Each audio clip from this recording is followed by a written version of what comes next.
Yan guys, magre-repair naman tayo ng tubig kasi nasira ito. Ayan, at babaklasin muna natin guys.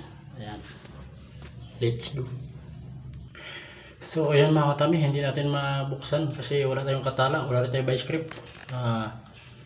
Kumuha tayo ng ganito tsaka alambre kasi hindi na natin mapipihit ito.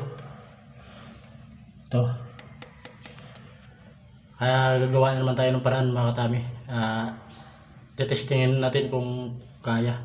So ayan guys, nahihirapan tayo magkalas pero ginamitan natin ang alambre. Ayan o, pag ganito guys o, sabay natin ikutin ng ganun o.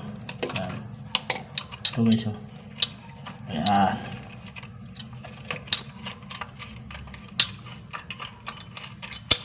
Yan. At tatanggal natin guys sa pagtsatsaga. Ito guys, pwede tayo gumamit ng plastic pag maliitan lang yung ating repair. Hindi ko sinasabi ito sa malalaking project mga katami. Ang pinupunto ko lang dito sa maliliit na i-repair sa tulad nito pag wala tayong teflon. Pwede yung plastic. Hindi ko sinasabing pwede ito sa mga project nyo na malalaki. At yun lang mga katami. At ito ang gagamitin ko, plastic, dahil wala tayong teflon. So ito na mga katami, plastic yan. Kakasako na ito. So tapos na natin ikabit mga katami at ipapakita na natin sa inyo. Ayan o. Ayan.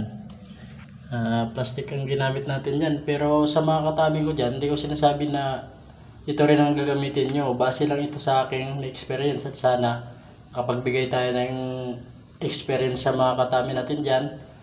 At ito ay hindi ko rin sinasabing gagamitin nyo sa mga project nyo. Sa akin lang, pang emergency lang ito pagka maliitan lang ang gagawa natin. Ayan. So hanggang dito na lang ang video natin mga katami. Pakisilip sa aking page. Thank you. Bye bye.